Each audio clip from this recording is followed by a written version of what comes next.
Every day, every day, every day. Every night, every night, every night.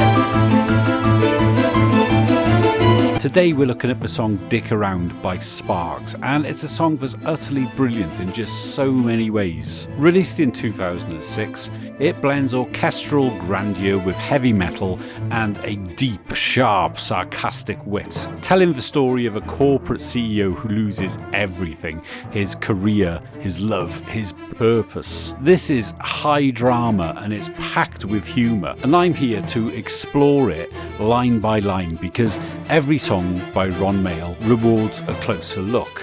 If you're new to the channel, then in every episode I look at three things. First, I look at what the song's about if you take it at face value, with every song delivering something wonderful and unique. But then I look at how these songs connect to other songs written by Mael. This is the band that brought us I Wish You Were Fun and A Fun Bunch of Guys from Outer Space and A Little Bit Like Fun and Funny Face and Gee That Was Fun. And there are countless examples of this kind of thing in Sparks' work where they reuse themes. But it's not something that they do on occasion, it's something that they do on every single song. It's a feature always present. You could take any song from Sparks' extensive back catalogue and find interesting connections to a handful of other Sparks songs, calling forward or backwards, and written in an incredibly deliberate and precise way. But where it gets really interesting is when you speculate as to why Sparks are repeating these themes. Because in literally every case, it can be used to tell you something about Sparks' career at that point, about their creative decisions or the direction they want to take the band. And it enriches an already incredible story. And with that in mind, the story of Dick Around, in which a corporate CEO has a nervous breakdown following a sudden breakup, instead becomes a song about how Mael finds inspiration when he's met all of his creative goals. So yeah, that's right, it's a song about dicking around, and it's deep as fuck. All I do now is stick around. All I do now is stick around, dick around. Every day, every day, every day. Every night, every night, every night. Every day, every day, every day, every day, every day. Every night, every night, every night, every night, every night. It never ceases to amaze me how even the simplest Sparks lyrics seem to hold so much weight, and here, on the opening lines of the album Hello Young Lovers, they say something really simple and then they repeat it a lot. And there's a great reason for this excessive repetition. It's not just the words that are repeated, it's the life of the main character in the story. So it's a songwriting trick. All he does every day and every night is dick around. So this repetition exists in both the syntax of the words and in their meaning. And as an added bonus, it also helps give this sense of aimlessness for this character, which is essential for telling the story. And why is this significant? Well, this is the opening track to Hello Young Lovers, and that's an album that's full of repetition, but also references to repetition. Take, for example, the closing song, As I Sit Down to Play the Organ of a Notre Dame Cathedral. Bye bye bye my baby, now it's time for me to go to work, so you might want to make your way from here. Bye bye bye my baby, now it's time for me to go to work, so you might want to make your way from here. Bye bye bye my baby, now it's time for me to go to work, so you might want to make your way from here. Bye bye bye my baby, now it's time for me to go to work, so you might want to make your way from here.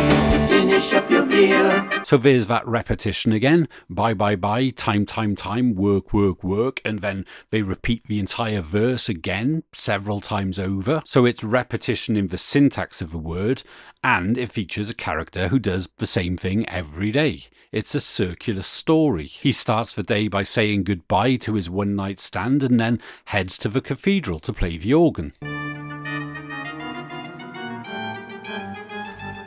And every day his performance catches the attention of a beautiful tourist who's only come into the cathedral to escape the rain. She's here from Japan. She is here from Milan. She is here, time on her hands. He seduces her, then it's on to the next morning. Bye, my baby, now it's time for me to go to work, so you might want to make your way from here. And then it's on to the next tourist. She's here from Brazil. She is here from Seville. She is here, searching out some thrills. So much like the CEO in Dick Around, this is a guy who does the same thing every day, and every night. Here, he's seducing a series of women from Brazil, Seville, Milan and Japan. And this is much like the repeated relationships in the song that comes after Dick Around. This is Perfume. Genevieve wears Dior, Margaret wears Trésor, Mary Jo wears Lauren, but you don't wear no perfume. Deborah wears Clinique, Marianne wears Mystique, Julie wears Shalimar, but you don't wear no perfume. That's why I want to spend my life with you. That's why I want to spend my life with you. That's why I want to spend my life with you. So that's repeated relationships, and we get more repeated seduction in Here Kitty, in which a fireman rescues a series of cats from a series of trees, which inevitably leads to him winning the hearts of their grateful owners. I climb the eucalyptus, bring a kitty back. I climb the Douglas fir, bring a kitty back. I climb the juniper, bring a kitty back. How can I thank you for you bringing kitty back? The cat's owner promises that if he rescues this cat, then she'll be his every night. If you will save him, I will be yours every night. So that's a callback to Every Night, as is this on There's No Such Thing as Aliens. Look out the door. Look out the window every night. Then the repetition takes a darker tone in the very next fight. The very next fight I have over you will end up the same. It's always the same. The very next fight from out of the blue will end up the same. It's always the same.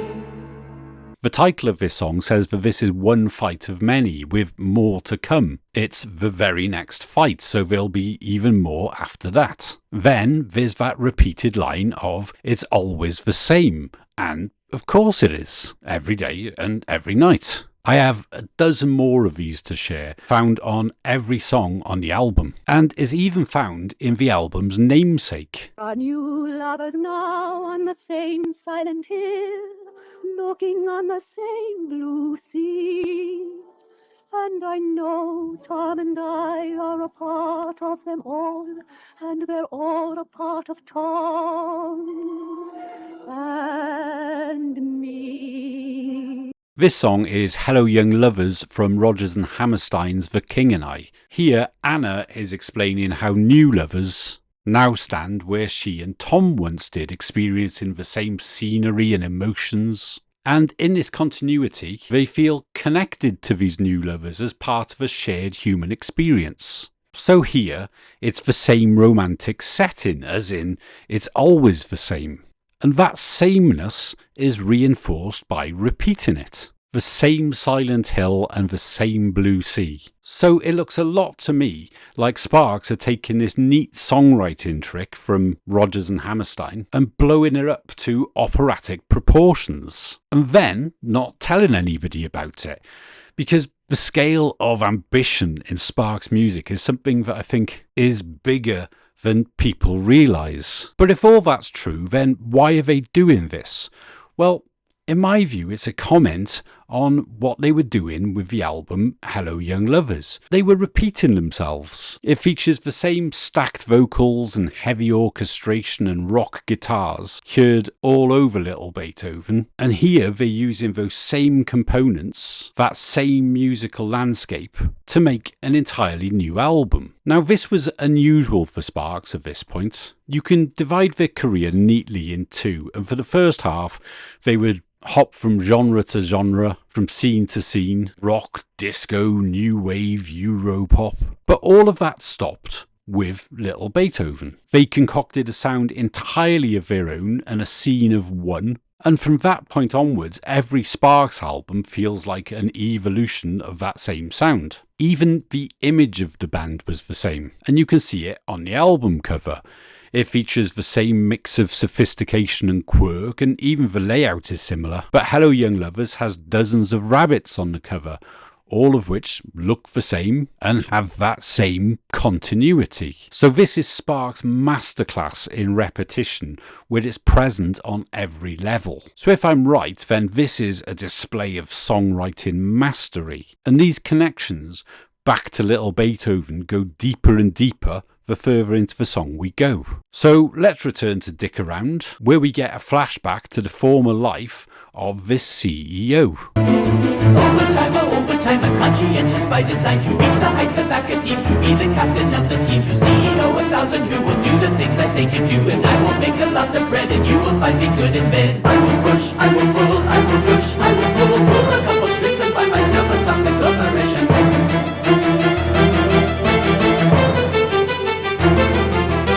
Dick Around is the story of a CEO who quits the corporate life following a painful split. So it's Sparks' own take on a breakup song, and that in itself is really great. It's this really unique way of subverting this songwriting trope. But there's a lot more to it when you start comparing the song Dick Around to other Sparks songs. Specifically, songs from the album that came before this one. The predecessor to Hello Young Lovers was Little Beethoven, released 4 years earlier in 2002. Think of it as every line in the verses being an Easter egg within this story of the CEO. It's the same themes repeated. And let's start with that opening line. It's overtime, more overtime. I'm conscientious by design. So this is somebody like Ron and Russell who puts everything into their work. And it reminds me of this character from Little Beethoven. How do I get Carnegie Hall? Practice, man, practice. How do I get Carnegie Hall? Practice, man, practice. To get yourself to Carnegie Hall. Practice, man, practice. How do I get Carnegie Hall? Carnegie Hall, Carnegie Hall. That song's called How Do I Get to Carnegie Hall, and it features a pianist who puts in all of the overtime and more overtime in order to reach the top.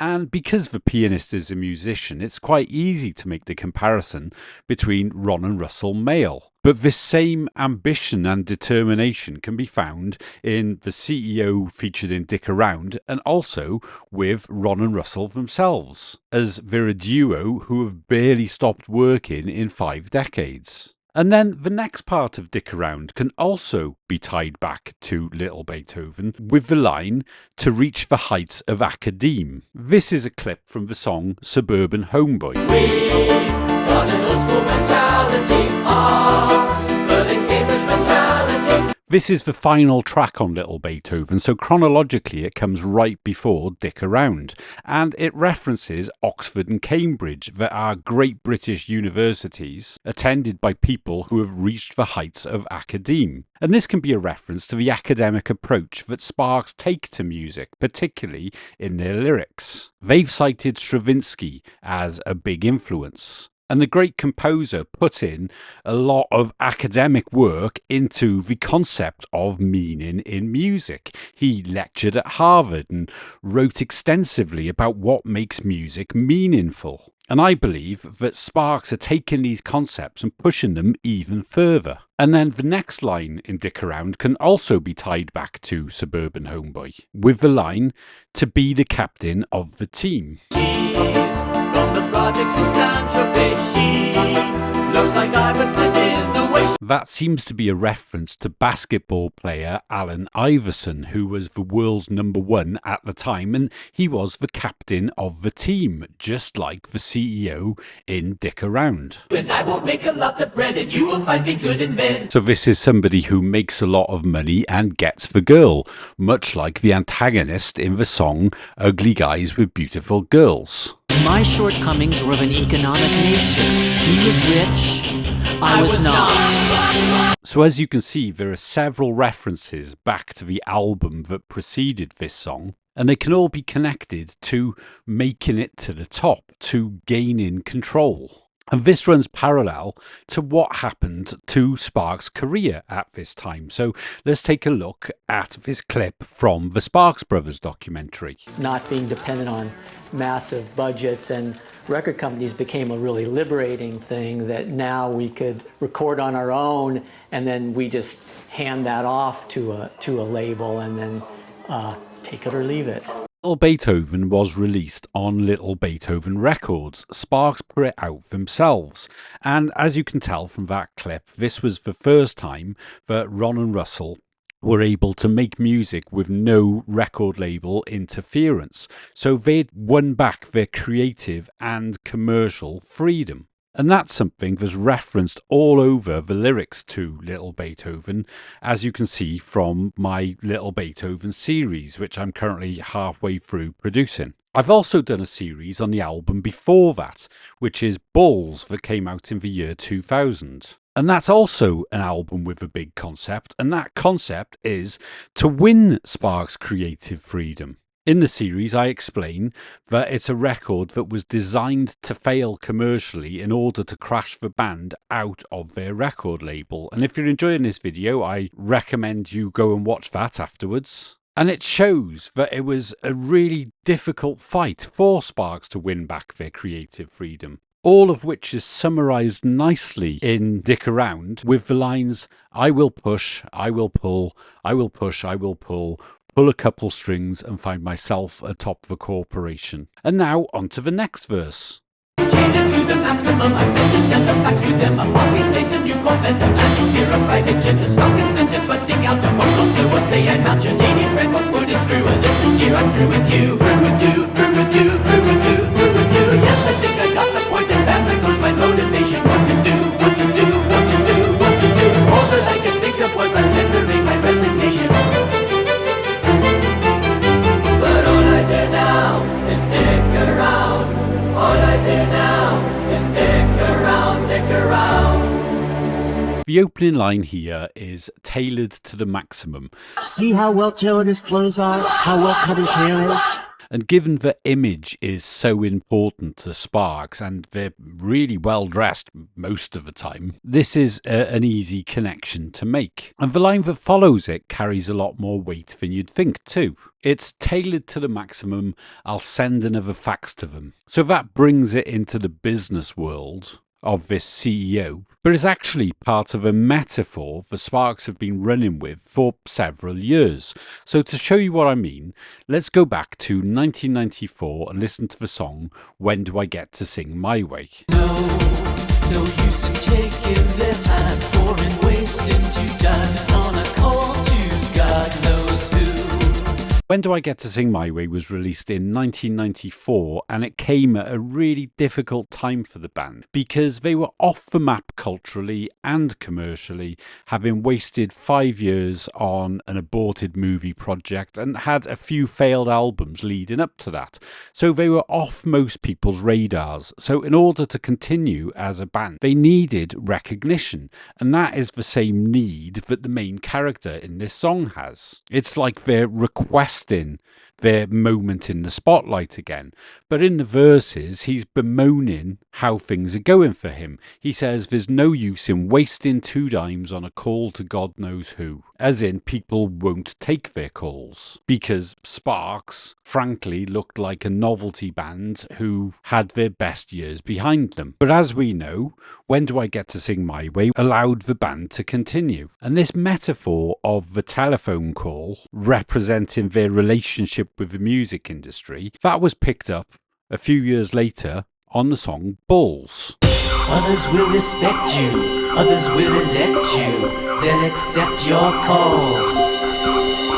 So here they're talking about the future that they see for themselves, where people will accept their calls, where Sparks will be relevant again. And they revisit this once again later on the album on The Calm Before the Storm. And everybody's talk is monotone, and everybody's look is monochrome, and everybody's life has been postponed. The loudest sounds a dial tone.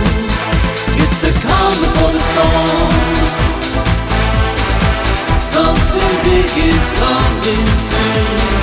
Something that will change your tune. The chorus on this song says, something big is coming soon, something that will change your tune. And I think that this is predicting the oncoming change to Sparks' sound that came with Lil Beethoven, where they stopped being a poppy dance band and became something a lot more credible. I've done a whole video on this song justifying this idea, and in fact I've done videos on every track for Bulls, but the important part of this is the line, the loudest sound, a dial tone, and of course that's the sound you hear just before you're making a phone call. So if we follow the chronology so far, on When Do I Get to Sing My Way, people wouldn't accept their calls. And then on the title track of Bulls, they plan to instigate a change to make Sparks credible and relevant again. And they say that people will accept their calls. And now there's the dial tone as they're about to make this call. And then by the time we get to Lil Beethoven, the call's accepted.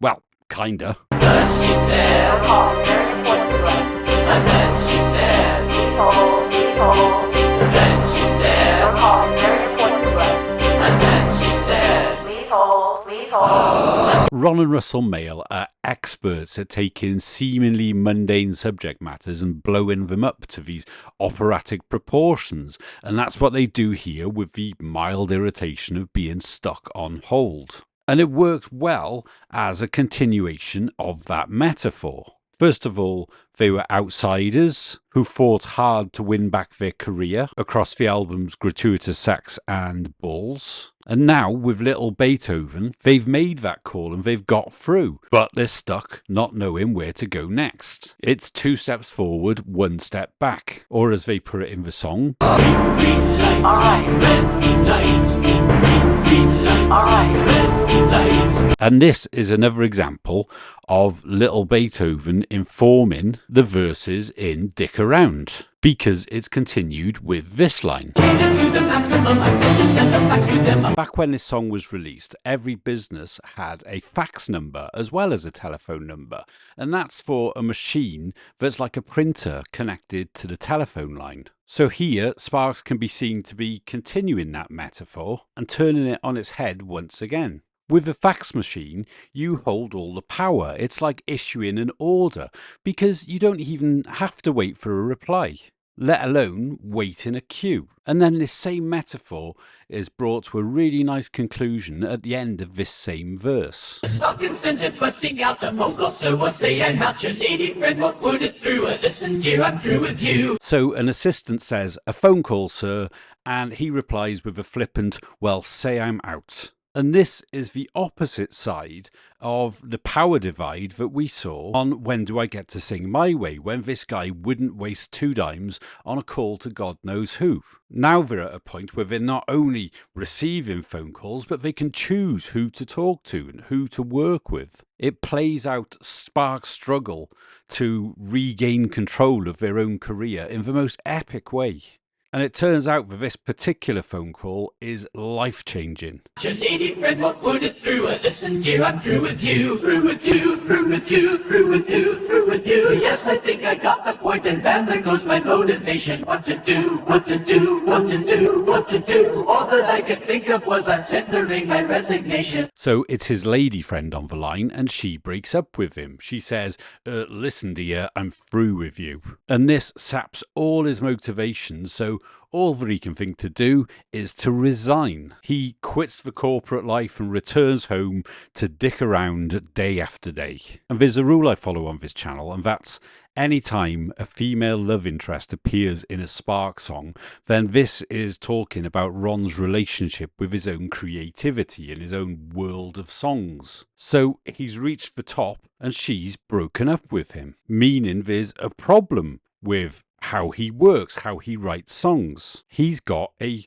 motivational problem. So this whole song can therefore be about how to motivate yourself as an artist when you've met all of your goals. And that is the trajectory that we see this character take. He starts at the top and then everything plummets. They laughed with me, then laughed at me. They said, how true. They said, not you. They thought, how wise. Then thought, goodbye. You hit your stride and missed the high. In Dick Around, the CEO is a winner who turns into a loser. And that downward trajectory is something that we see many times over in the song Ride 'em Cowboy. And it's a wider theme than just that one song. Winning and losing was a theme that came up several times during these years. It's all over side B of Balls, and it charts the band's battle to win back their own career, making the record label the losers. But they continued this exploration of winning and losing on Lil Beethoven as they celebrated the creative freedom they'd won. And this exploration continues well into Hello Young Lovers. And the centerpiece of all this is Ride 'em Cowboy, which charts something fundamental to the band. And that's the fact that their career had seen them go from winners to losers several times over. So it's a major theme of Lil Beethoven. So it feels right that it's included in the verse of Dick Around, like so many other references back to that album. So if I'm right about all this, those two verses are so intricately put together that they get to the heart of the themes that they've been talking about all over their last album. And of course, Lil Beethoven's got a centerpiece, and that's the song My Baby's Taking Me Home. And from this point on in the song Dick Around, it's set at home. That's where you go when you're not working. And the reason he's not working is because his lady friend, or his baby, has sapped his motivation and made him go home. My baby's taking me home. My baby's taking me home. So that's yet another example of where a prominent idea from Lil Beethoven is turned on its head and presented in a different way in these verses to Dick Around. On Lil Beethoven, they joyously celebrated My Baby's Taking Me Home. And here it's more akin to My Baby's Sending Me Home. They recast My Baby as your lady friend, and when she breaks up with him, it saps all his motivation, so he has no choice but to go home. And let's pick up the song with the character at home. This is the jazz section of Dick Around. All I do now is stick around when the sun goes up and the moon comes out, when the leaves are green and the leaves are brown. All I do now is stick around. I've got so much to do, gotta pick things up, gotta see things through.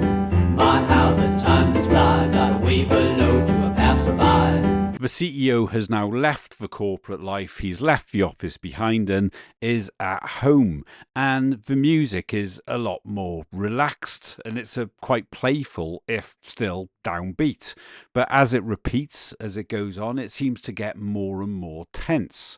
And the source of his frustration doesn't seem to be heartbreak. It's rather that he's not getting anything done. He says, I've got so much to do, got to pick things up, got to see things through. So it's like he wants to be working. And just as those first two verses all connect strongly to Lil Beethoven, the title of the song and this concept of dicking around also links to another song. This time we're going back to the 70s on the album introducing Sparks. This was album number 7. And that has a song called Goofing Off. And the idea of goofing off is very similar to the idea of dicking around. So once again, they're taking an old metaphor and repurposing it. So now let's take a closer look at goofing off. Plow your way through Monday morning, plow your way through Tuesday morning, plow your way through Wednesday, Thursday, Friday too. Then the world begins to spin and spin and spin and spin and spin, and I become a raving, raving, ranting fool. We're in the weekend, don't blow it, oh no, don't blow that today pass. We're in the weekend, so get up and go, don't sit down on your ass. Goofing off, goofing off, I can do it perfectly. Goofing off, goofing off, it's the only thing I'd gladly do for free. I'm going non-stop for 48 hours, then I'll collapse right here. Then I'll be scooped up and carried to work and propped up in a chair. Goofing off, goofing off, goofing off. This is about the weekend, and songs about the weekend are usually about partying on a Saturday night. But this seems to be about taking time off work. It says, plough your way through Monday morning, plough your way through Tuesday morning, and Wednesday, Thursday, Friday. So this is a working week. And it reminds me a lot of overtime, more overtime, albeit much more of a slog. And it came at a time when Sparks' career was a lot more of a slog. It was before they'd reached this artistic independence that we see represented as the corporate life in Dick Around. And as ever, when I share a theory on Sparks, I try to show it across a few other songs. And songs about working and not working come up a lot on the album. I'm not.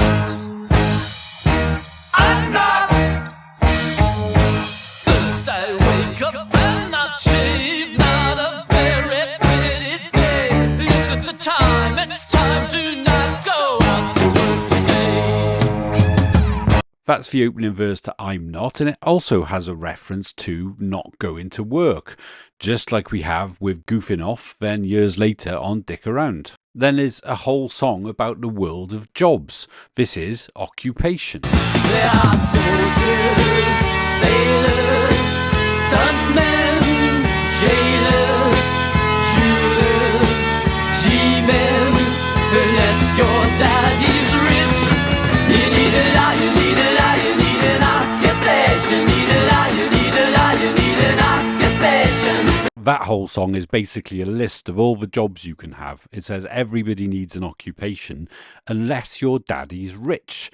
If you've got money, you don't need to work. You can spend all your time dicking around or goofing off. So it's another song that references not working. And it connects nicely to goofing off with the line, it's the only thing I'll gladly do for free. Again, connecting work to making money.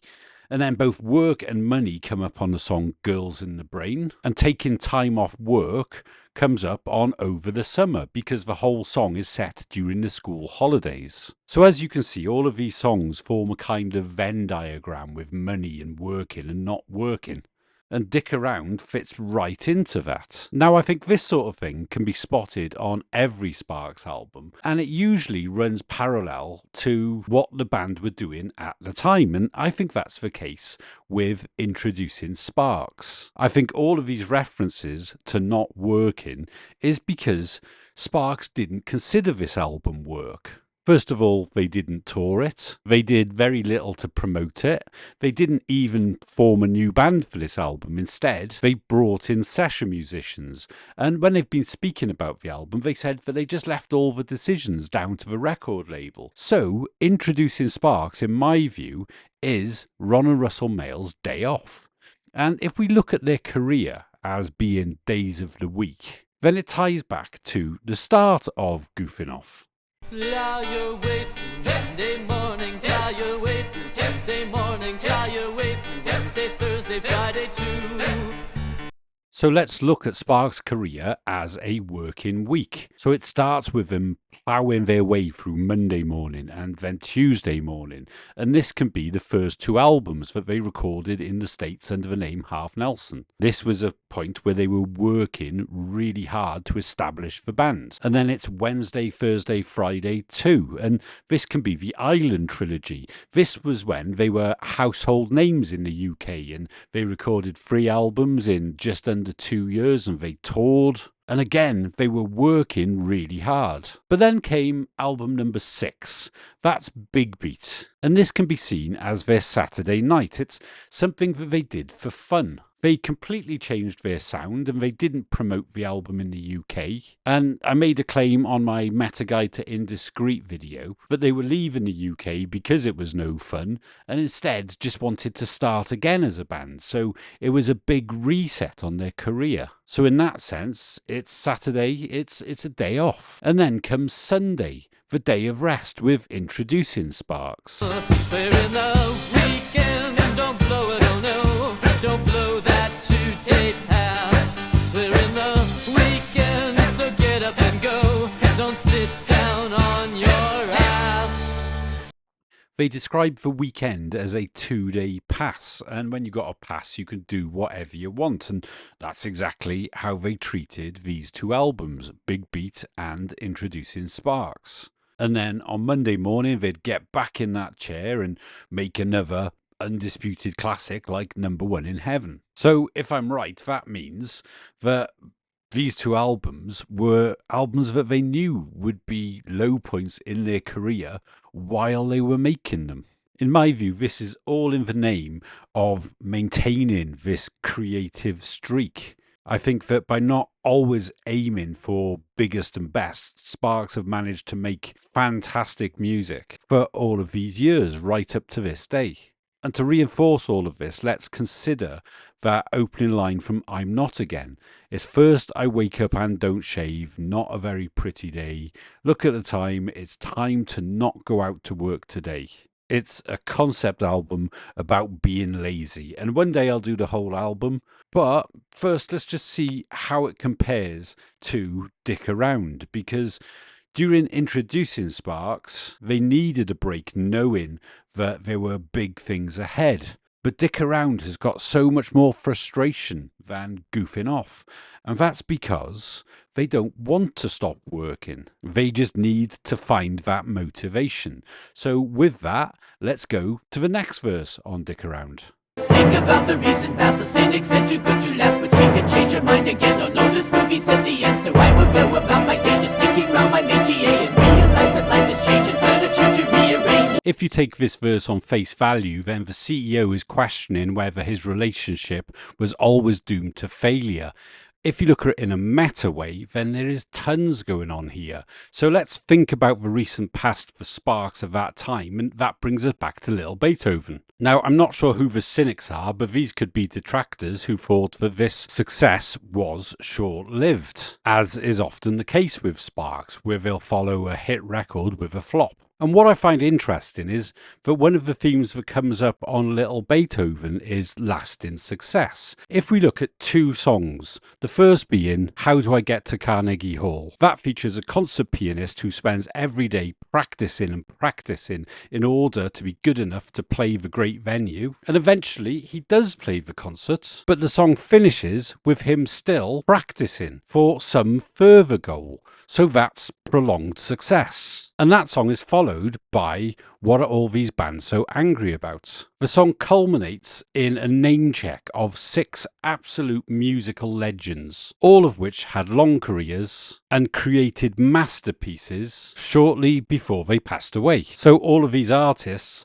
were at a similar age to Ron and Russell during the recording of that album. So they fixate on this creative persistence. And the theme of Dick Around seems to be addressing the idea that this creative streak has come to an end. But then there might be a chance of turning it around. It says she can change her mind again. And if this is Ron's creative muse, if it's a personification of his songwriting, then if she changes her mind, then he gets the inspiration he needs to continue working on Sparks records. But it's not to be. It says, oh no, this movie said the end. And that suggests it's an end of a story. And what I find interesting is that Lil Beethoven could have been a very fitting end for Sparks' story. They'd hopped from genre to genre for decades. This was a mature, classically influenced work of utter genius, and if they'd have called it a day there,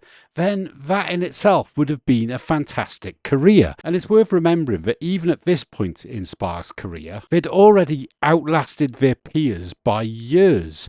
Every band that they started out with had either retired or retreated to the nostalgia circuit. So Little Beethoven would have been a fitting way to draw the curtains on Sparks. But it goes even deeper than that, because in my view, all Sparks songs form the story of their career. To show you what I mean, here's the closing track from 1994's Gratuitous Sax and Senseless Violins. He came home, and instead of hearing the usual drums and bass, he heard Senseless violins, senseless violins. That's the closing track from 1994's Gratuitous Sax and Senseless Violins, and it would have made a perfect segue into Little Beethoven, both in the style of music, which is like a prototype for that album, with string sounds and stacked vocals, but also in the lyrics that describe dropping the drums and bass and replacing them with senseless violins. So my take on this is that they intended to record Little Beethoven after Gratuitous Sax and Senseless Violins, but due to record company interference, they had to record 2 further albums before changing style. That's something that I lay out across my meta guide to Gratuitous Sax and my Balls videos, but hopefully you can see that they're telling their own story. They're telling us where they're going to go next. And they did this throughout their career. As early as A Woofer in Tweeter's Clothing, they were talking about their upcoming move to England. And then on Kimono, My House, they talk about how they plan on sacking bassist Martin Gordon on the day of their breakthrough Top of the Pops appearance. And again, it's worth checking out my Kimono My House video for the full breakdown of that theory. But it's present on all of their albums. They always point to what's coming next. And during their 90s period, Sparks were pointing to Little Beethoven. They'd set their sights on this album that was an expression of their creative freedom. And now they've achieved it, like the pianist who's made it to Carnegie Hall. But on Little Beethoven, there are no signs of what comes next for Sparks. So, oh no, this movie said the end. They now have to ponder what they do now that they've met all of their creative goals. And given that happy ending of Little Beethoven, they find themselves with nothing to do, really. The next line is, well, I will go about my day just dicking round my métier. And a métier is a job or an occupation or something you're good at. So in Ron's case, this is songwriting, but without this goal to work towards, it feels like it's just dicking around. It's writing music for the sake of it rather than having this grand purpose that Ron and Russell Mael have always worked towards. And then it says that he should realise that life is change. And change is also a massive theme for Sparks.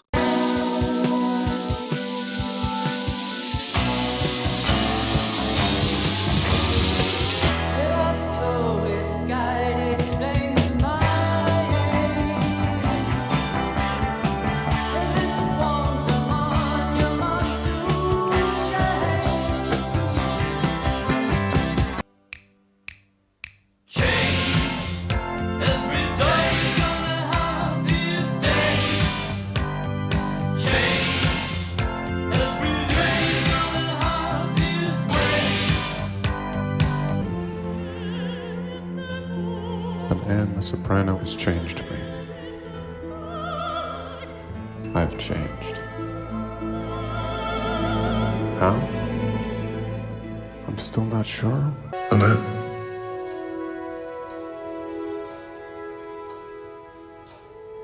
You've changed so much, Annette. Yes. You too have changed.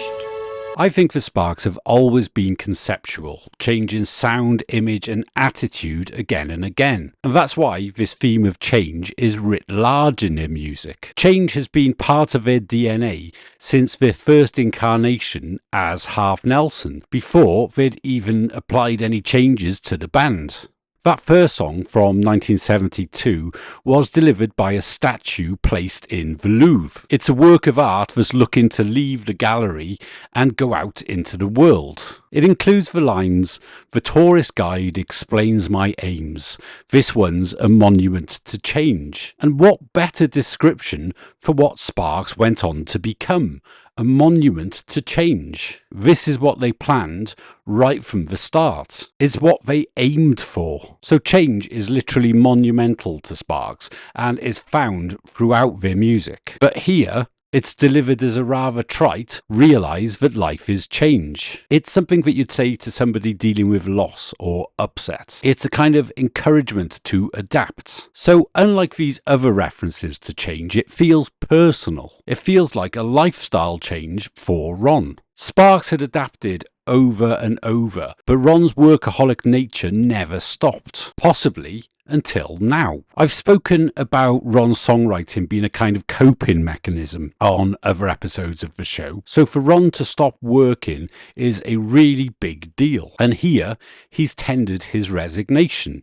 He can't work and he's not happy. So by saying, realise that life is change, is he telling himself that he should just accept that and move on? In other words, to retire. And there'll be more on that later. Realize that life is changing, furniture to rearrange. So they're rearranging furniture, and this is the sort of thing you do while you're pottering about at home. It's freshening things up without any major changes, without adding anything new. And that's just like Dick Around and its parent album, Hello Young Lovers. It's the same sound palette as its predecessor, Lil Beethoven, with heavy orchestration and stacked vocals and guitars. So it's rearranged the furniture of its predecessor. The same is true of the songwriting here. It's taking the same themes from Little Beethoven and refining them, just as you would by moving that side table or chest of drawers to the right place. And there's also that overbearing feeling of wasting time. Rearranging the furniture could be a sign of boredom, and eventually all of that pent-up energy has to go somewhere. Why the hell, why the hell, why the hell, why the hell, why the hell did she desert you when you were so influential? Why the hell, why the hell, why the hell, why the hell, why did she desert you when you told her she was so essential? So again, we're working on two levels here. The CEO's frustration has turned into outright anger. He reached the top of his game and still that's not enough for her. And without her, he's nothing. But then there's Ron, who is also so influential, having quietly changed the course of music several times while somehow keeping under the radar. And at the top of his game, she's left him. His muse has left him, so he doesn't know where to go next as a songwriter. His muse is essential to him. His driving force isn't just to write songs, it's to write spark songs. A spark song is different to a normal song. It fits into a bigger picture.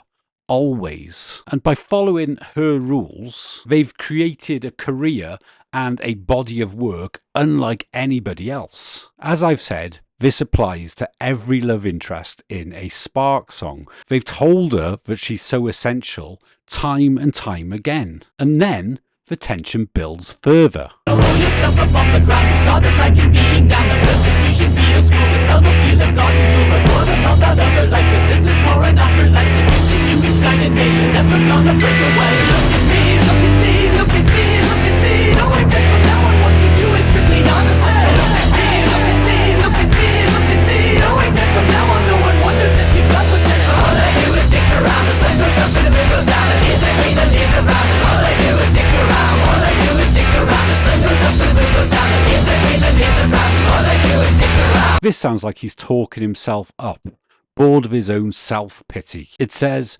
pull yourself up off the ground, you've started liking being down. But how about this way of looking at it? He is pulling himself up off the ground because he's wallowing in this negativity, and that can fuel his songwriting. It can be a driving force. It gives him something to write about. It says the persecution feels cool, and that can only be self-persecution. And it feels cool because he's translating it into this cool music and likens it to the subtle feel of garden tools. So why garden tools? Well, that's got a history as well. Marry me, the story? Though 1,000 hungry people tried to crush our story, but no one in that darkened world need ever know. But I'll know, marry me. That song came in 1974 when Sparks were a 5-piece, and at this time other members of the band were petitioning to get more of a say in the songwriting. This resulted in the firing of Kimono bassist Martin Gordon, and this is the first song that was released after that event. He was fired immediately after appearing on Top of the Pops, getting his first glimpse of fame. And in the middle of all this, Ron writes this song about being fed up of others hitting on his girl or his muse and wanting her to marry him and have this exclusive relationship because he's fed up of all these other people who are trying to crash his story. Then, in this later verse, he dreams of a future where he's away from people like this, is putting his creativity in the context of settling down in a nice home. A happily ever after does that seem too much to ask, with trees and tops and sticker walls and mountains in the back, and lawns that you or I can know, and neighbours who will chat about important issues and the state of this and that. Marry me, what's the story? The home being described in this verse with trees and tots and stucco walls. That's a metaphor that Ron Mael came up with in 1974 to describe a kind of sanctuary away from these other people who were trying to crash his story. And this home metaphor for creative freedom is something that came up year after year in their music, with the high point probably being My Baby's Taking Me Home. In this place, instead of having people who are trying to hit on his girl, there are neighbours who will chat about important issues. So things that are important to the creative process. And the line that links it back to Dick Around is lawns that you or I can mow. And mowing the lawn is a kind of maintenance to make your home more beautiful. And that's the kick that Ron is getting from the subtle feel of garden tools. And this is also a metaphor that they continue to run with. For example, it's there on When Do I Get to Sing My Way? Sign your name with an X, mow the lawn. Where mowing the lawn is seen as a more humdrum affair. And the most famous example has got to be this song from 2020. I'm pushing on my lawnmower, lawnmower. I'm pushing on my lawnmower, lawnmower. I'm pushing on my lawnmower, lawnmower. The morning it's my lawnmower, lawnmower. The afternoon my lawnmower, lawnmower. The evening it's my lawnmower, lawnmower. The song Lawnmower can work as an expression of this creative freedom that they've been working under. And that was just a dream back in 1974 when they asked, a happily ever after, does that seem too much to ask? So they've achieved their ambitions.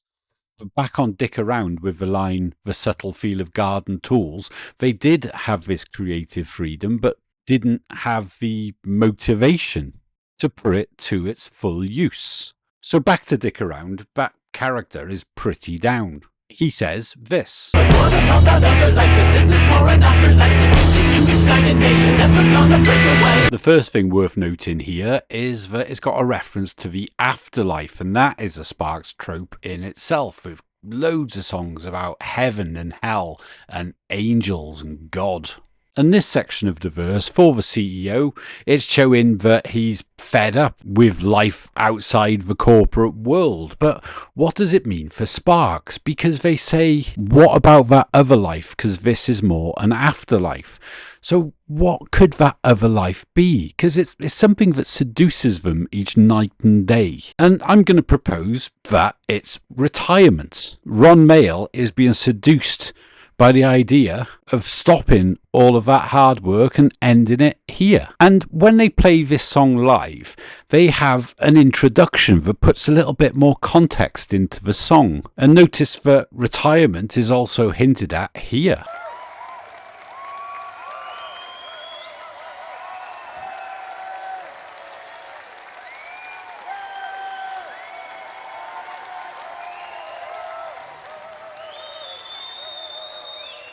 It's strange how quickly things can change.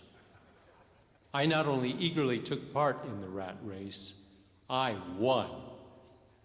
Then came that fateful telephone call, the one that changed everything. And as you can now see, all I do now is stick around. Yes, I gave up all my plans, my desires, my cravings, but I'm not complaining. All I do now is stick around. The problem is, I rather enjoy it. Care to join me? All I do now is stick around. All I do now is stick around, dick around. In this introduction, Ron says that after splitting from his girlfriend and giving up the high-flying life, he gives up all his plans, desires and cravings, and the problem is that he enjoys it. So this is that other life that's seducing him each night and day, a life where he's not obsessing over the next Sparks record. And there's more on the whole retirement angle later. But to end this verse, let's look at that line, "You're never gonna break away," because this too links back to Little Beethoven. Some might have done it, broken on through. Wagner, Tatum, or Howlin' Wolf. Some might have done what we'll never do. What are all these bands so angry about? That was What Are All These Bands So Angry About? And there's a similarity with Never Gonna Break Away and To Break On Through. In What Are All These Bands So Angry About, they say that that's something that they'll never do. So they're never going to break on through, they're never going to break away. And given that all of the legendary names that they reference in What Are All These Bands So Angry About, all recorded masterpieces when they were around the age of Ron and Russell, i.e. retirement age, but unfortunately they all passed away not long after. So could this be a declaration that Sparks won't retire? I mean, it holds up so far. Look at me, look at me, look at me. Knowing that from now on what you do is strictly non-essential. Look at me, look at me, look at me, look at me. Knowing that from now on no one wonders if you've got potential. This part of the song sounds like the ultimate in self-pity, but it could well be a kind of introspection. Now, I always claim that Sparks are meta, but counterintuitively, I think they hardly ever write about themselves. They write about Sparks as an artistic entity, about their goals and setbacks. But the question of retirement is something that does affect Sparks as an artistic entity. So in this case, Ron is looking at his inner feelings, and he worries about a life where what he does is strictly non-essential. And essential is an interesting word when it comes to songwriting, because if my claims hold water, then continuing Sparks is essential for them in order to live up what was promised in earlier songs. So as an example of this, in the year 2000 on the album Balls, they had The Calm Before the Storm, and that had the chorus, "Something big is coming soon, something that will change your tune." By releasing Little Beethoven 2 years later, this was a new project that was something big and did change Sparks' tune. So in order to fulfill the meaning of The Calm Before the Storm, they had to deliver Little Beethoven 2 years later. So everything they do is essential as a stepping stone to the next place. Then he despairs at the idea of knowing that from now on no one wonders if you've got potential. And again, potential is an interesting word. Potential is something you'd usually attribute to someone who's new at something. And in the case of the CEO, that's not true because he made it to the top of the tree. But with Sparks, despite having such a long career, and it was a really long career even at this point, then even then you could describe Sparks as having potential because they were constantly reinventing themselves as a new band. Several times in their career, it felt like they were on the first step of the ladder to something much bigger. They'd have all this potential, and then they'd throw it away and start again in a new genre or a new territory. And I'd say that even now, in the year 2025, Sparks still feel like a band with so much potential to me. There's a new album due shortly in 2025, and I'm sure that it will include some of my favourite Sparks songs, even this late into their career. But for the time being at least, they're just stuck dicking around. But all I do now is stick around. All I do now is stick around, dick around.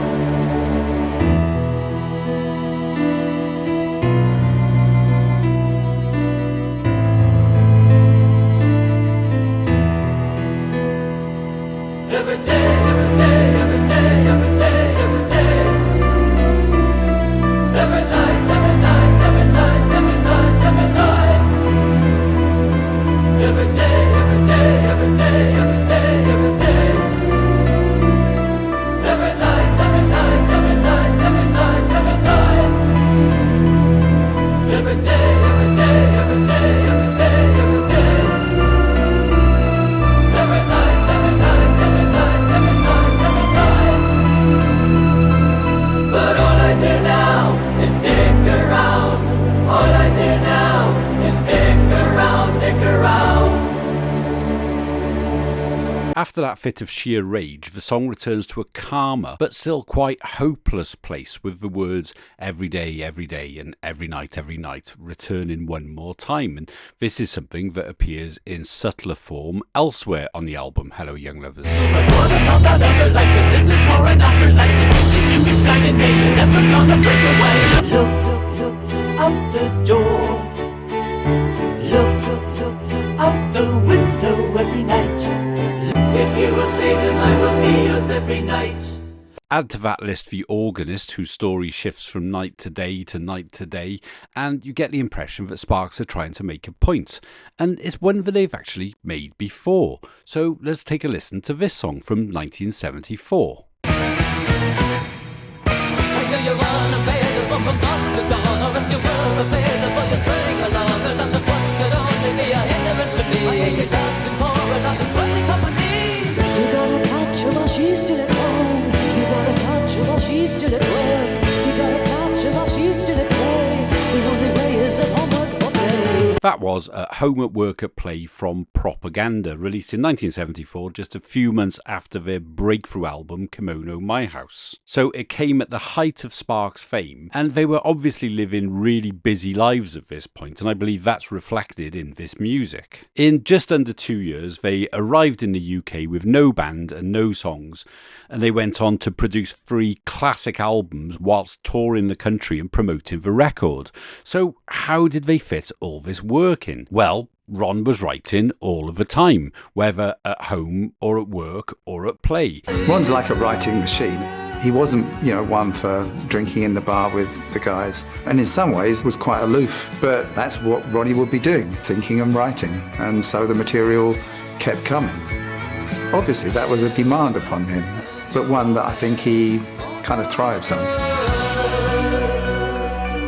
Basically, he was there scribbling things, genius things, all of the time. In the chorus, they sing, you've got to catch her while she's still at home, you've got to catch her while she's still at work, you've got to catch her while she's still at play. So it feels like he has to catch these moments of inspiration with his muse anytime he can. The only way is at home, work or play. But just because Ron's creativity is in full flow, that doesn't mean he can capture it all of the time. In the daytime, he's busy with pop star duties and band politics. But at night, his creativity comes alive. That's when he's got the creative headspace to take these ideas and to translate them into these Sparks songs that we know and love. So there's a big contrast between night and day in Sparks' songwriting, and that's captured in the opening verse to At Home, at Work, at Play.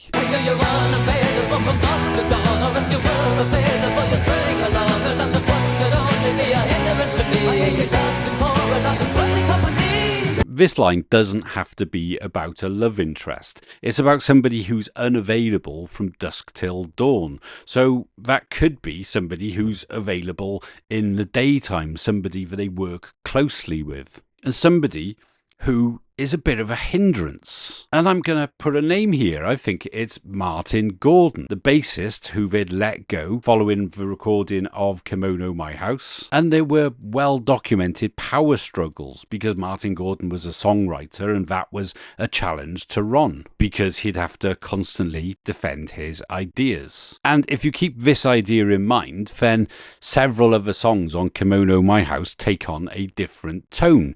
So as a good example, let's start with Hasta Mañana Monsieur.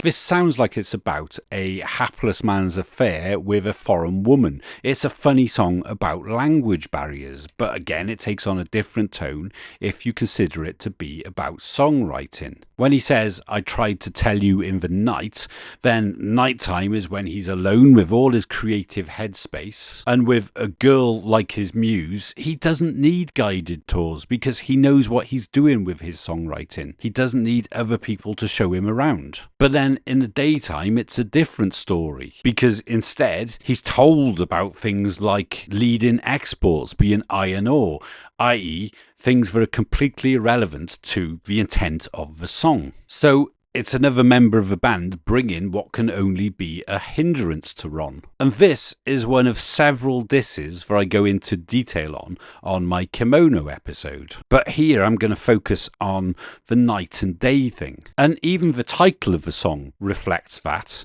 Hasta mañana means see you tomorrow, and those are the words that bridge the daytime and the nighttime, as we also see here.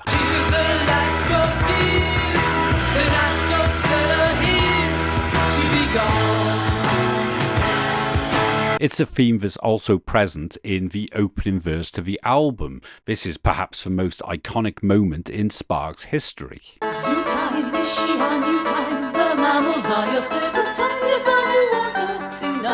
It's the hectic zoo-like environment of the daytime when he's surrounded by people, but all the while it's still she and you time. It's just Ron and his muse, taking inspiration from the people around him, the mammals, but knowing that these basic ideas that he's scribbling now will be something that he revisits tonight. He wants her tonight. And again, I've got an entire video just on the song This Town Ain't Big Enough for the Both of Us, and it paints the song in much the same light. It's similar to At Home, At Work, At Play. It's all the places where Ron is drawing inspiration and what he's drawing inspiration from. Then there's a passing reference to daytime and nighttime in the next song, which is Amateur Hour.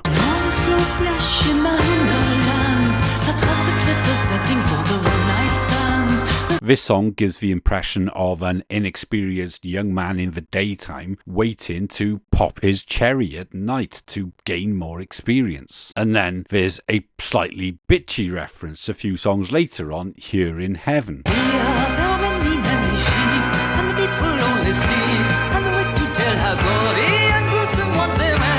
So here in 1970s London, there are many, many sheep, as in people who just follow the herd, and the people only sleep. In other words, they're unavailable from dusk till dawn. But when they are available, they'll tell you all of these gory things that you don't really want to hear. So again, that can be unwelcome contributions to these songs. Now that's a subtle example, but I think the most beautiful example of this is in the song Thank God It's Not Christmas.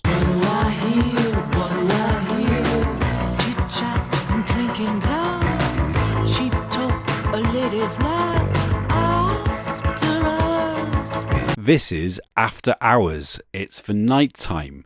And it's worth putting aside this romantic setting that's conjured up here and instead just imagining Ron at home with his piano. He says, "What do I hear? Cheap talk and clinking glass." It's kind of mood board lyrics for the world that these songs inhabit. And there are examples of this all over the album again, but that's a tangent I'm not going to go off on. So this is all the music in his head that he hears.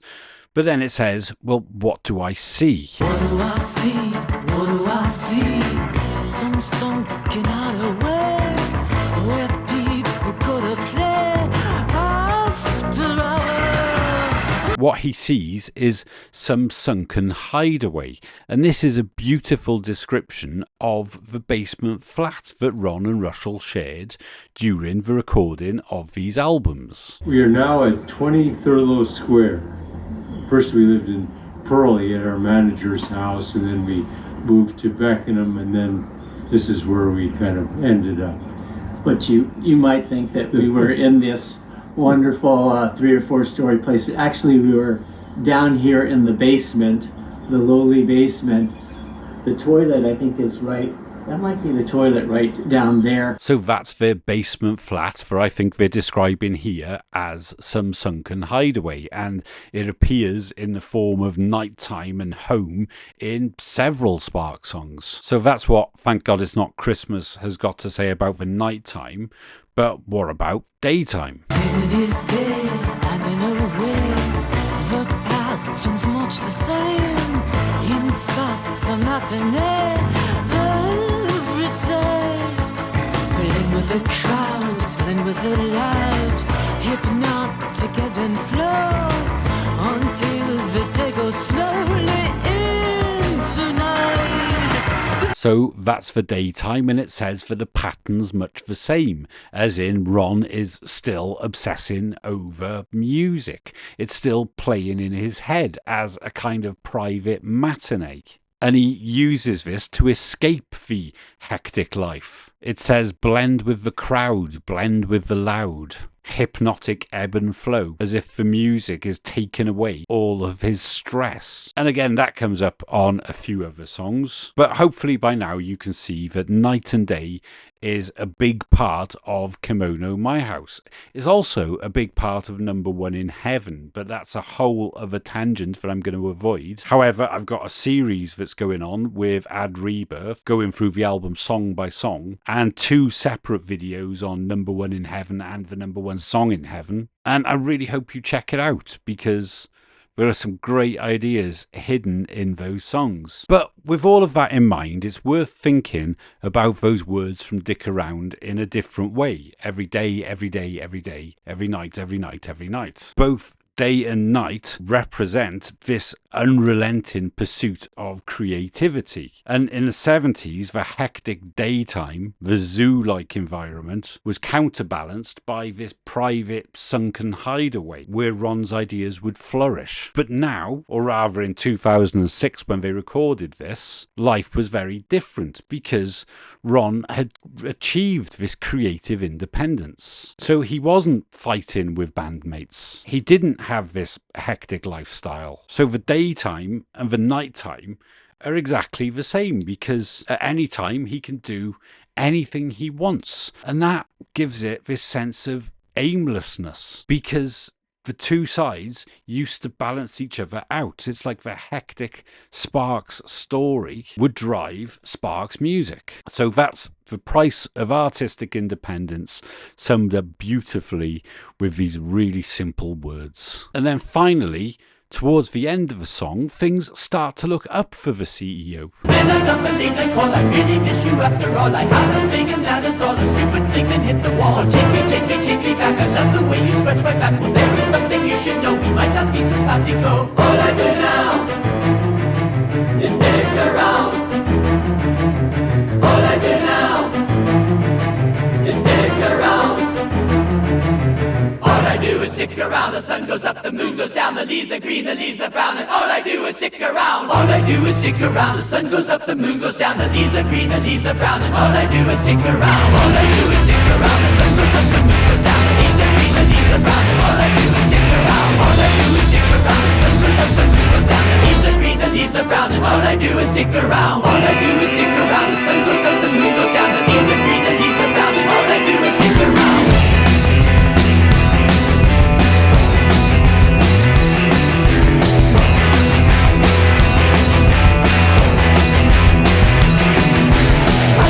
What you do, dick around, I will do. I don't care what you do, I'll dick around next to you. So let's unpack this.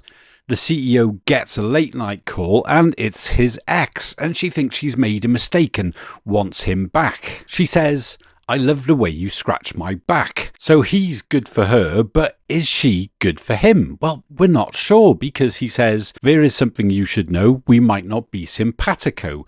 And to be simpatico means to be on the same page as somebody. So it seems like they might not be compatible with each other, because after all he does now is dick around, and that's a world away from his former life as a high-flying CEO. And yet again, we can put this into the context of songwriting and the songwriting process, because he gets a late night call, and this can be like the strike of inspiration. And when you thought about this song as much as I have, then this line is absolutely masterful, because it brings together two of the huge themes that I've been talking about, these themes that span songs. First of all, it's a late night call, as in every night, every night, every night. It feels like it's broken that cycle. And as we established earlier, nighttime represents when Ron has got all of the headspace necessary to completely focus on this music. And the second big theme that spans songs is the telephone call. As I said earlier, this is something that they established on When Do I Get to Sing My Way, when their career was at a point where it wasn't even worth wasting 2 dimes on a call to God knows who. Ahead of that album, they were in a hopeless situation. And that's a metaphor that they built on as the band sought more recognition and more control over their own career. And eventually Ron achieves this creative independence, and he represents that as a CEO making it to the top and getting to the point where he can decline phone calls. So each of these references explain these milestones in the career of Ron and Russell Mael as they got the band back onto its feet. And that can be extended to the 2 phone calls that he receives from his lady friend. First of all, he receives a call where he's dumped, and this is linked with a lack of motivation. And that motivation, I think, is because they achieved all of these long-standing goals by recording and releasing Lil Beethoven. So it's like he didn't have anything to work towards, having dedicated many years getting Sparks into a position where they could record such an audacious album. So now he doesn't know what to do, but that all changes when he gets this late night call. This is a chance to reconnect with his muse, which I think is a chance to give Sparks a sense of purpose.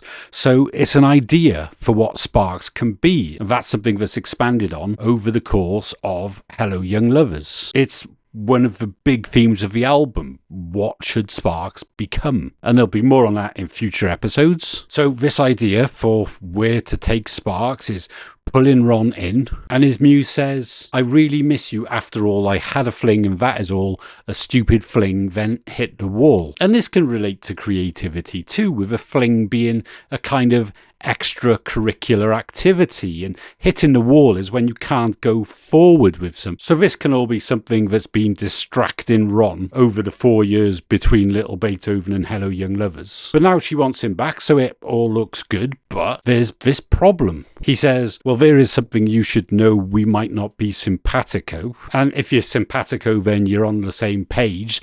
So for some reason, Ron thinks that it won't work. He's in a different place. And why? Yes, I gave up all my plans, my desires, my cravings, but I'm not complaining. The problem is, I rather enjoy it. Care to join me? So Ron rather enjoys his new life and doesn't necessarily want to go back to the uphill battle that's been Sparks' career up to this point. The hectic fight for survival that was Sparks version 1. This is perhaps the most dramatic part of a very dramatic song. And luckily for us, the breakup with his muse doesn't last. I don't care what you do, dick around, I will do. I don't care what you do, I'll dick around next to you. And here's the happy ending. She doesn't care that he's no longer a high-flying CEO, and she's happy to just dick around right next to him. They are simpatico because she's willing to change. And this can represent Ron setting out a new future for Sparks. It's a long-term commitment, and that's something that we see on the next song, Perfume. That's why I want to spend my life with you. That's why I want to spend my life with you. That's why I want to spend my life with you. And in subtler form on the song after that, The Very Next Fight. So it's a long-term commitment to Sparks, but with a new, more carefree attitude. Up until Lil Beethoven, their career was an uphill battle, fighting every step while barely troubling the charts. It was constant change. It was almost self-sabotage. And that fight was the lifeblood of this extraordinary songwriting. But now, everything's different. From Lil Beethoven onwards, their image and their attitude completely changed. They now had the air of a band with no need to prove themselves. They had no need to chase chart positions. But without that fight for survival that characterised the first half of their career and inspired this music, then what would the future look like for Sparks? Well, Ron doesn't know yet. He'll just dick around doing the same thing until the answer reveals itself. It's doing the same thing in the knowledge that something great will happen. And this is a philosophy that's captured beautifully in Rodgers and Hammerstein's Hello Young Lovers. I know how it feels to have wings on your heels and to fly down a street in a trance. You fly down a street on the chance that you will meet, and you meet not really by chance. It's a philosophy that's hidden all over this album.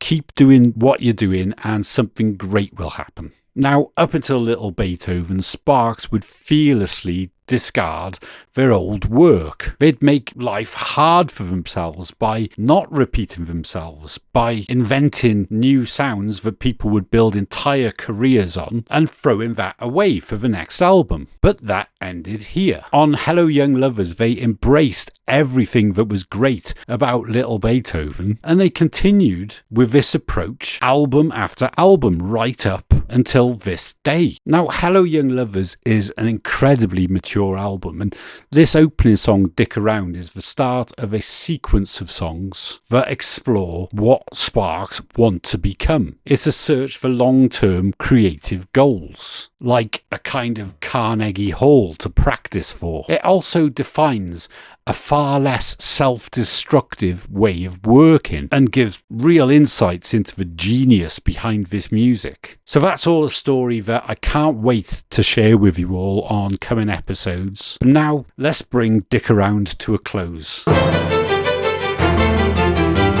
all I do now is stick around. All I do now is stick around, dick around. So the song ends just as it began, going full circle, which seems really apt given the themes of repetition all over this album. But this time, the words seem to mean something different. At the start of the song, they were hopeless and kind of aimless. But here, I hear it as relief and contentment. After all, who doesn't like a bit of dicking around? So that brings today's episode to a close, and once again, thank you to everybody who's watched all the way through. And if this is the first time that you've seen this channel, then please check out my other videos. And I love all your comments. I really love hearing what people have got to say, and I'm terrible at replying, so please bear with me if it takes a while to get back. And I wanted to sum up what I've been talking about in this episode, but there's so much going on in this song that I don't think I'll ever be able to convince people just by skimming over these ideas. I think it's really worth going through these words with a different mindset and thinking about Ron and Russell commenting on the creative process and pulling off these magic tricks in the lyrics that are kind of hidden in plain sight. Now, I'll be back again soon. I've got another episode with Ad Rebirth. That's in the can, and it's all about Beat the Clock. And I've also got a really interesting conversation with Monty Malin from the Entertainment and Art channel. And once again, thank you so much for watching, and I'll see you soon on MetaSparks.